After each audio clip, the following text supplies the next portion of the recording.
My dear brothers and sisters in Islam and in humanity, may peace, mercy, and blessing of Allah be upon you. Today, my topic is, why is the consumption of alcohol prohibited in Islam and in the Bible? Alcohol has been the scourge of human society since time immemorial.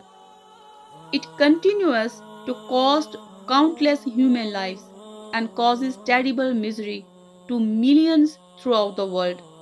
Alcohol is the root cause of many problems facing society. The statistic of soaring crime rates, increasing instances of mental illnesses, and millions of broken homes throughout the world bear mute testimony to the destructive power of alcohol. The glorious Quran prohibits the consumption of alcohol in the following words: O you who believe, intoxicants and gambling, dedication of stones, and divination by arrows are an abomination of Shaitan's handiwork. Eschew such abomination that you may prosper. Al Quran 5 verse 90. The Bible prohibits the consumption of alcohol in the following verses: Wine is a mocker, strong drink is raging, and whosoever is deceived thereby is not wise. Proverbs 20 verse 1. And be not drunk with wine. Ephesians 5 verse 18. The human being possesses an inhibitory center in their brains. This inhibitory center prevents a person from doing things that he considers wrong. For instance, a person does not normally use abusive language while addressing his parents or elders. If he has to answer the call of nature, his inhibitory center will allow him to contain it till he reaches the toilet. When a person consumes alcohol, the inhibitory center itself is inhibited. That is precisely the reason that an inebriated person is often found to be indulging in behavior that is completely uncharacteristic of them. For example, the intoxicated person is commonly found to use abusive language, have difficulties in communicating properly, suffer from urinary incontinence, unbalanced walking, and general misbehavior.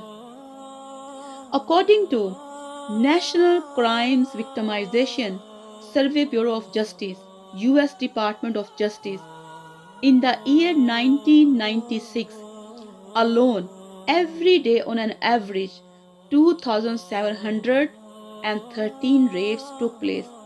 The statistic tells us that the majority of the rapists were intoxicated while committing the crime. The same is true in case of molestation. According to statistics, 8% of Americans commit incest, i.e., 1 in every 12 to 13 persons in America is involved in incest. Almost all the cases of incest are due to intoxication of one or both the persons involved. One of the major factors associated with the spread of AIDS, the most dreaded disease, is alcoholism. Many may argue in favor of liquor by calling themselves social drinkers. They claim that they only have one or two pegs and they have self-control and so never get intoxicated. Investigation reveal that every alcoholic started as a social drinker. Not a single alcoholic or drunkard initially starts drinking with the intention of becoming an alcoholic or a drunkard. No social drinker can say that I have been having alcohol for several years and that I have so much self control that I have never been intoxicated even a single time. Suppose a social drinker loses his self control just once. In a state of intoxication, he commits a rape or incest. Even if the act is later regretted, a normal human being is likely to carry the guilt throughout his life. Both the perpetrator and the victim are irreparable and irreversibly damaged. Alcohol is prohibited in the Hadith. The Prophet Muhammad, peace be upon him, said in Sunan Ibn Majah, Volume 3, Book of Intoxicants, Chapter 3, Hadith number 3371. Alcohol is the mother of all evils, and it is the most shameful of evils.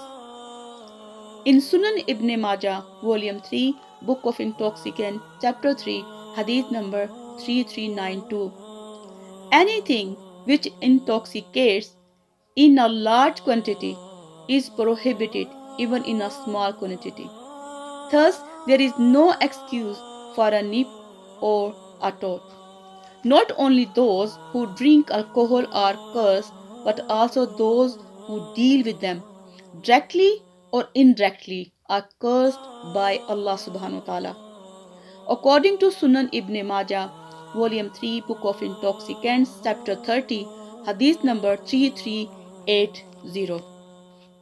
It was reported by Anas, may Allah be pleased with him, that Prophet Muhammad, peace be upon him, said, God's curse fall on 10 groups of people who deal with alcohol, the one who distills it, the one for whom it has been distilled, the one who drinks it, the one who transports it, the one to whom it has been brought, the one who serves it, the one who sells it, the one who utilizes money from it, the one who buys it, and the one who buys it for someone else. Wassalamu alaikum wa rahmatullahi wa barakatuh.